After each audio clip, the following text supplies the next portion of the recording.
Hey everyone, welcome back to the podcast. It's been a couple weeks since the last episode. I have been really busy with a couple different things, but I also wanted to be sure that I wasn't posting random podcasts because I did want to try and continue with this journey of property purchase. As I said earlier in the year, my brother and I, who's my business partner, we're getting ready to make some new acquisitions this year. And I was going to take you along for this journey. So we've previously discussed about building your criteria, trying to decide what sort of property you're going to purchase. And this episode, we're going to kind of streamline and go into financing a little bit. Particularly, we're going to be talking about private money lending. Now, the reason we're going to talk about that is because this is going to be the mechanism that my brother and I use to build our portfolio this year. So we won't be looking to do anything with any bank, anything like that. We're going to be using private money to build our portfolio this year. So today I want to kind of cover the basics with you and share with you our approach to private money lending at this stage in our career.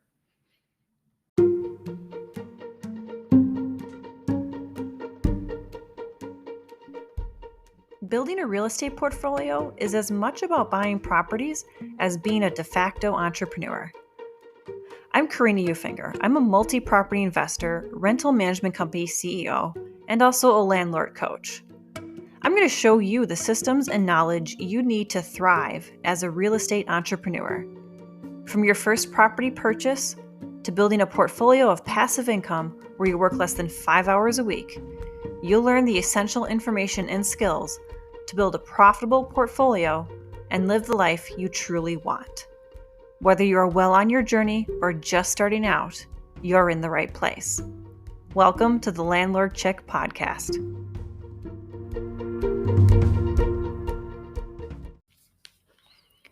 So in today's episode, we're going to be chatting about private money lending, sort of continuing you on this journey that my brother and I are on this year of acquiring new rentals. Now, for us as established investors, and as people with rather limited individual resources yet, we are choosing to use private money lending to grow our portfolio. Now, I first want to give a definition of private money lending, just to be sure there's no confusion, because it seems like there can be some pretty easy confusion out there when you start talking about what exactly private money lending is. So private money lending, when I talk about it in this program, is going to be any money that does not come from an institution, credit union, or hard money lender. So any money you get from Chase, your local credit union, or anything from a hard money lender is not going to be private money lending. Private money lending is going to be money that you get from an individual. So it's somebody who might be a family member, a friend, or even a fellow investor, or just someone who is active in the real estate community and is seeking themselves out as a private money lender because maybe they don't have the time to get involved in real estate themselves. Now, there are people out there, and especially a couple people that have published books on private money lending, that don't count professional private money lenders as private money lenders. So they're saying that anyone that basically makes a habit of lending out money to investors doesn't qualify as a private money lender. I'm not that strict with my definition. Honestly, I go back to the more basic one of anything that doesn't come from an institution or a hard money lender is going to be private money. Now, when we're first starting out, I think I've talked about this before, that when you're first starting out, chances are you're going to have to do traditional financing or go to your family and friends for your first installment of private money. If you have no track record, if it's your first investment, it's going to be really hard to get someone other than family and friends to invest with you. And that's because outside of your family and friends, you're getting to know people in the real estate community as you're building your portfolio. So when you're buying your first property, you likely don't have too many connections in there. And private money lending is absolutely positively relationship-based lending. When we talk about private money lending, I don't think this can be stressed enough, that private money lending is about relationships. But it's not just about building the relationship so that they'll lend to you again, but it's building a relationship so that they want to lend to you in the first place. And we'll talk about that in a couple minutes.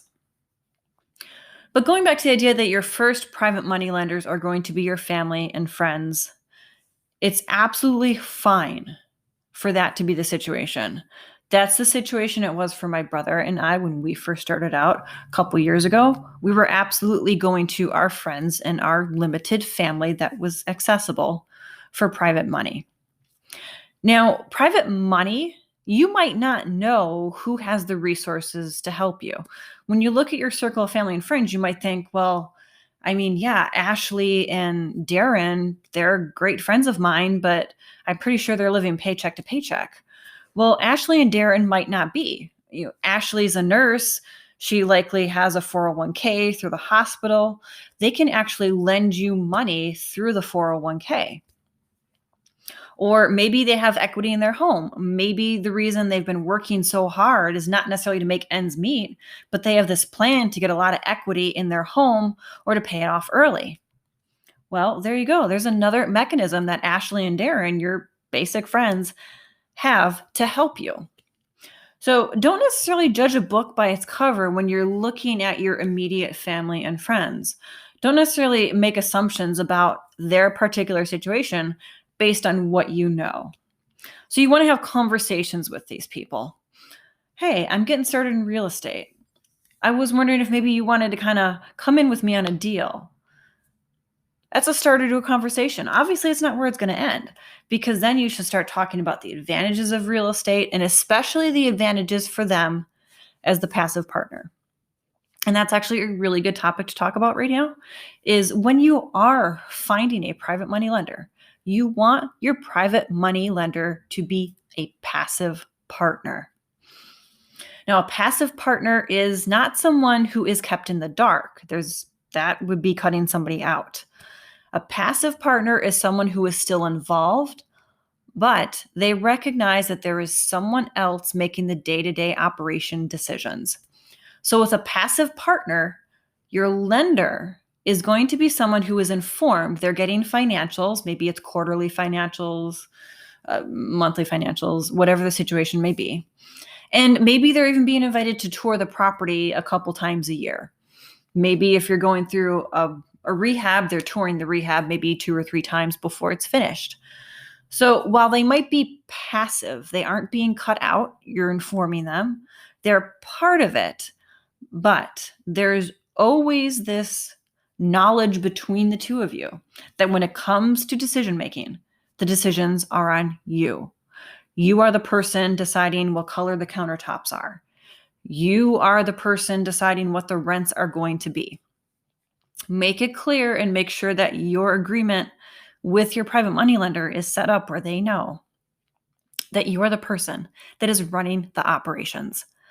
The reason you want this is because it makes it so much cleaner.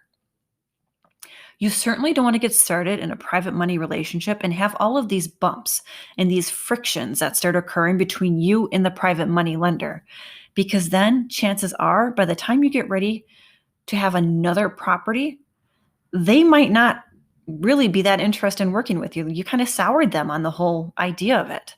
So it's really important that you have sort of this established flow, that the lender is passive but informed, and you're the person that's making the decision. And this should always, always be the case, whether or not your partner is your friends, Ashley and Darren, or they are an established investor who you met at a networking event.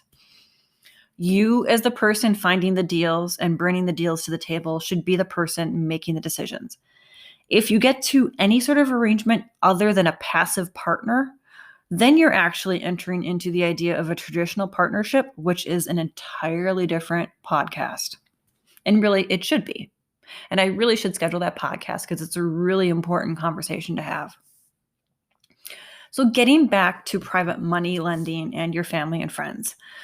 When you're talking to your family and friends, most of your spiel is going to be about how you can make them more money with their money than they make with it sitting in a savings account a stock market 401k, or just sitting in their home as equity.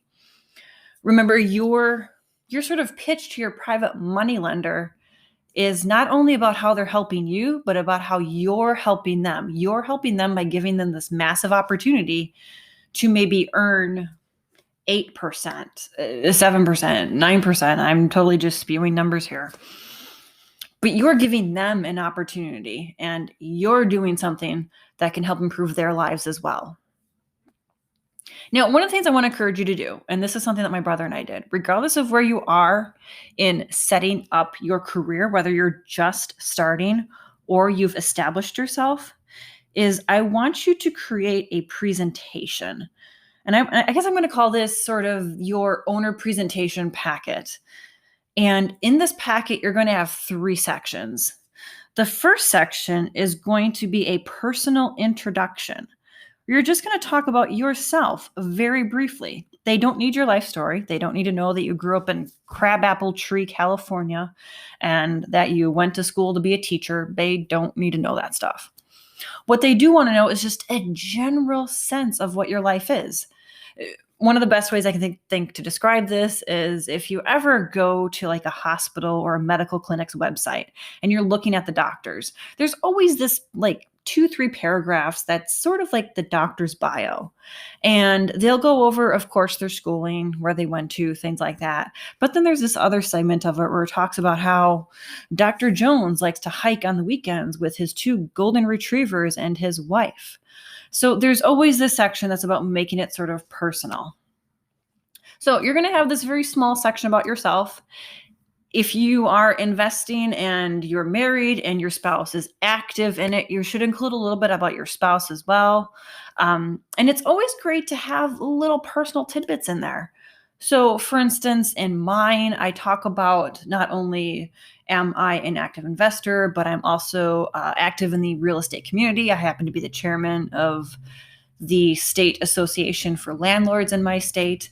But then I also have this little portion where I talk about how I love to travel, that I am an avid classic literature reader, and that I may not be a parent, but I parent the heck out of my 4 nieces. So I have little bits in there that are connecting me as a person to the private money lender who's reading this. So in your personal section, you're going to talk about your professional accomplishments, whether they be related to real estate or not. And then you're also going to have your personal section. If you do have real estate experience and active involvement, by all means, include that in your personal bio. So for me, like I said, I've included the fact that I'm the chairman of this state organization.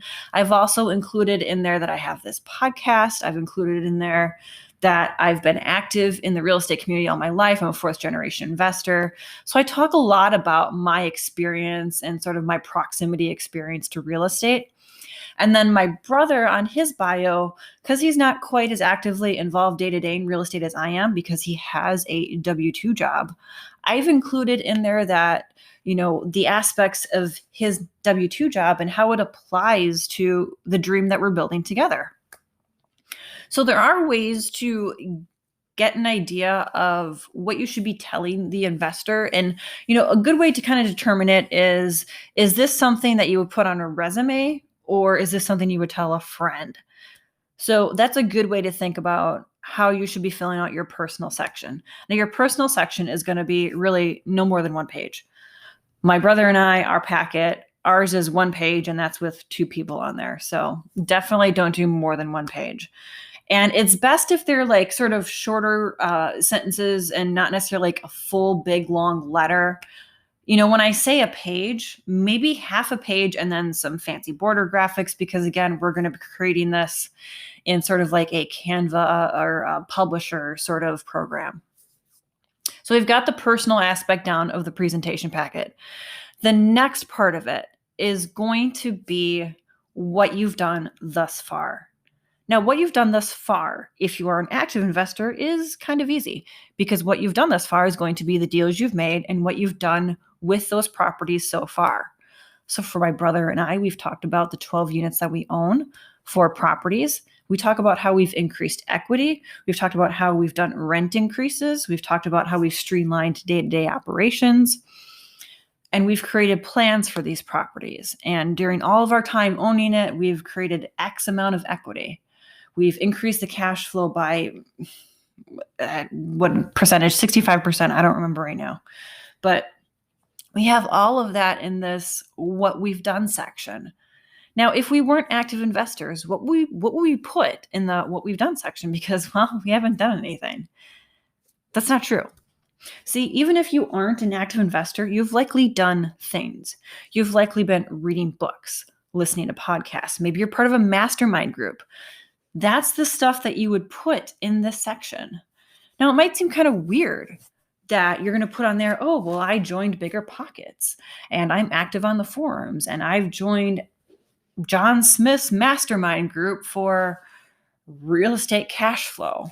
And I've read all of Robert Kiyosaki's books. It might seem kind of weird to put that in there, but what we're building is this idea that you're doing your research, you're doing your homework, you're out there actively learning about what you want to do so that when you actually do get this chunk of money, you have a plan. And you're not just someone who's going to throw a dart at a dartboard and say, well, let's do this now. You've been researching, you've been learning. So don't be afraid to include that type of stuff in your what you've done section if you're not an active investor. Because this section is about building trust and a sense of ease with this relationship. So if you aren't an active investor, the other way you do it is by explaining the ways that you're active in the real estate community, what you've done to further yourself education-wise, because that's going to speak a lot as far as your intentions and your overall drive in real estate. Now, the next section and sort of the last section of this book is going to be your plan. You absolutely positively need not only a plan for the private money lendings, not only a plan for the money in the sense of what interest rate you're willing to pay, whether it's going to be interest only loan, you need to have a plan that covers the following things. What types of properties you want to invest in. So getting back to your criteria, we have listed in our plan section that we look for B- and B neighborhoods. We're looking for properties in these counties. We're looking for preferably triplexes or larger, but no larger than 6 units. And that we're trying to stay away from single family homes. We have all of this in our plan section of our presentation. The other part we have in there is it talks about what exactly can be expected from us once we acquire a property. And this section for us is a little bit of a repeat based on what we've done. But in there, we're kind of reiterating that we're going to do equity improvements. So we're going to look at ways that we can improve the condition of the properties to provide us equity. We're going to streamline operations. Maybe we're going to implement inspection programs that haven't been done before, implement annual rent increases. Maybe we're going to adapt how some amenities are charged out, any number of things. But we always have in there what our plans are for any property in general that we own, the ways that we know we can improve the financials and the overall condition of the property. Then the other thing we talk about, and this might seem a little odd, but we talk about our backup exit strategy. So we're talking about our actual exit strategy, which is we are buy and hold investors, which means we're likely going to hold on to most of our deals for longer than 10 years. But we also have in there what our backup options are. So a backup option would be if it turns out something does not end up working out in the beginning stages of a deal and we've already owned the property, then maybe what we'll do is we'll change our strategy and we'll put a ton of money into it up front to basically flip it and then sell it out on the open market. Or maybe we change the strategy in the sense of, okay, going for a traditional loan right now to pay out the private money lender maybe isn't the greatest idea. So our second strategy for buying this private money lender out of this deal would be XYZ. So we always have our original exit strategy followed by backup strategies. Of course, as investors, we never want to have to use our backup strategies, but it gives the lender a peace of mind that if things don't go as planned and they go horribly awry, that there still is the ability for them to get some money out of the deal. Now, we've created this owner presentation packet. I want you to use it with every private money lender, whether it be your friends Darren and Ashley, your Aunt May, or the investor you meet at the networking event, or someone on a forums. Always send this packet. So for me, as we've started sort of introducing ourselves and getting to know people and building these possible relationships, I always follow up conversations with an email, and I'm including this packet, something that they can review and come back to and just sort of get a sense of who we are and what we're doing, even when I'm not talking to them. So it's a great strategy to do. So we've talked about where we're finding our private money lenders. Let's talk briefly about what are some of the terms and things that we need to know about private money lending in general. So number one, interest rates are going to be negotiable. Interest rates, the terms of the loan, those are all going to be extremely negotiable. And you have a lot more flexibility than you would using a traditional bank. Now, generally speaking, interest rates can vary widely across the country, but there are sort of these two goalposts that you want to be within. So the first goalpost I always tell people is that at the very least, you want the interest rate to be higher than what the interest rate is on a conventional loan right now. Now, you might be thinking, why do I want it higher? Well, that's because we have to take a moment to look at it from the lender's side of the story. We want to make it worth their while. And in order to definitely make it worth their while, it should be at least more than what a traditional mortgage is. But what is the top limit? The top limit, there's a lot of things that kind of play into the top limit. Obviously, it's going to be what area of the country you're investing in, the type of property you're buying. But generally speaking, I think we could say you want to aim for a private lender interest rate of somewhere between 6 and 10%. And I know that's a very long and very broad range, but that's really the best indication that I can really provide. Now, generally speaking, you're obviously going to get the better rates, the 6.5% from your friends and your Aunt May.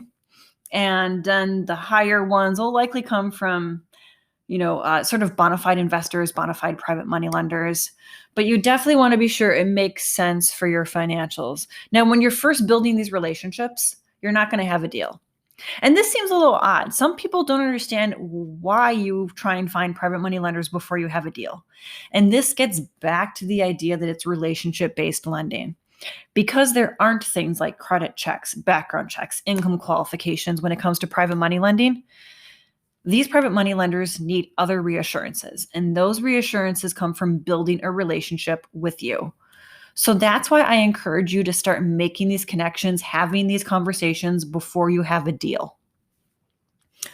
So because we don't know exactly what our deal is going to be, we can't really determine what the high interest rate should be. Other things to think about is it going to be an interest only? Does interest only work for the plan for your portfolio? The length of the loan. Are you looking for short-term private money lending? Is this something that you're going to be able to pay back in 6 months, or do you need something longer? Do you need something with maybe 18 months, 24 months? Generally speaking, unless, of course, you have a personal relationship with a private money lender or they have lent to you before, you are going to have a shorter term private money loan. So somewhere probably around 6 to 10 months, maybe 12 months max. Once you establish yourself with them, then likely you can come back and ask for 24, 36, heck, maybe even 5 years. Who knows? But at least those terms are negotiable. You can talk to the person, you can have a conversation. Hey, what are you expecting for getting your money back? What events do you have coming up in the future? It's really important to know from your lender's perspective what's going on in their head, because if they're looking at maybe a twin daughter is going away to an Ivy League college in 3 years, well, they might want to have all their money back in 3 years. So it's a good idea to keep in mind what the private money lender has coming on the horizon for themselves financially, so that you can be sure you are going to be able to pay them back on time. The worst thing you can do with a private money lending relationship is to not pay them back on time. Now, when I say pay them back on time, what I mean by that is not, asking for an extension is fine. But the idea of not paying them on time means that you fall behind in payments or you extend it more than once. Those are all just bad things to do, because it's going to make it harder for them to lend to you again, because they're going to be a little skeptical. So you're going to talk about interest rates, talk about whether it's interest only or not. We're going to talk about, let's talk about whether or not you have skin on the game.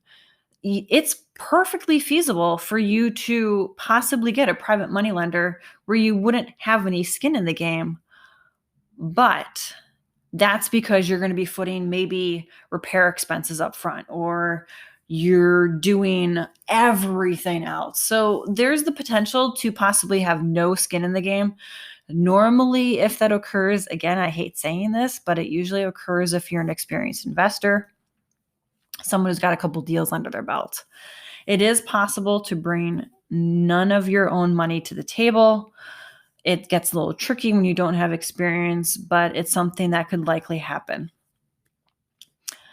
Other thing is, you want to be sure and understand what the process is in your state for a private money lender. So this is a very general conversation, which it really shouldn't be because each state's different. But you're going to create a promissory note with this private money lender. And your promissory note is going to include everything that I, Jane Gray, am going to pay Tom Middleton $3,225 every month for the next 36 months. You're going to have an amortization schedule if it is not an interest-only loan. And you're also going to include in there the fact that this person will be participating in quarterly meetings regarding the property, that the property will be held in this LLC. You're going to include all of these things in here. Then the second portion of it is going to be, depending on your state, it might be called a mortgage agreement. Now, the mortgage agreement is what gives the private money lender the ability to file a lien against the property that is being purchased. Do private money lenders always file a lien? No. If your private money lender, again, is going to be your Aunt May or Darren or Ashley, chances are they're not going to go and file a lien right away. They're just more interested in sort of staying on the outsides of it, and they're likely going to say, no, that's okay. Now, if you don't have the lien put in place, the private money lender still has other means of getting their money back if you can't meet your obligations. Mostly they're going to do that then through going after your personal items. So your personal home, your car, maybe whatever you have of value. So if there's not a mortgage agreement in place, which technically I do recommend having a mortgage agreement in place, because that mortgage agreement is going to serve as protecting your personal items. Because you're saying, hey, your recourse on this loan, if I don't perform, is you get a lien on the property and you can take the property. So I really do encourage you to have a mortgage agreement, even if you are getting money from your aunt, your uncle, or your cousin, or your neighbor, whoever it is, because a mortgage agreement really does tend to protect yourself. So you're going to have a promissory note and you're going to have a mortgage agreement. Those are the two things that I really recommend you have when you're dealing with private money lenders. Your promissory note, I always say it's better to include more. So include more details than what you think you need. A great example of including details is the fact that you will make the day-to-day operation decisions. You will run the rehab. You will make the rehab decisions. You will make decisions regarding tenancies. This is stuff you should not be afraid to include in the promissory note, because it's just going to put forth that, hey, this person is bringing the money. They are still involved because according to the IRS, in order to be passive, they still have to have a little bit of involvement. And that basically amounts to seeing financials and having, I think it's maybe 4 or 6 meetings a year. it's really not that big of a deal. But these are all good things to have in your promissory note. The more info you have in your promissory note, the better off because of unexpressed expectations. Unexpressed expectations or confusion about roles is one of the biggest ways to torpedo a private money relationship. I've jam-packed a lot into this episode, but I'm coming up on 30 minutes, so I have to cut it short here. If you guys want to see part 2 and talk more about a particular aspect of private money lending, please let me know. I would certainly be willing to do it. Maybe we can talk a little bit less about the introductory stuff and go deeper into the idea of the process, the liens, the interest, those sorts of things. But I hope you guys are having a great week, and I will see you next time. Bye.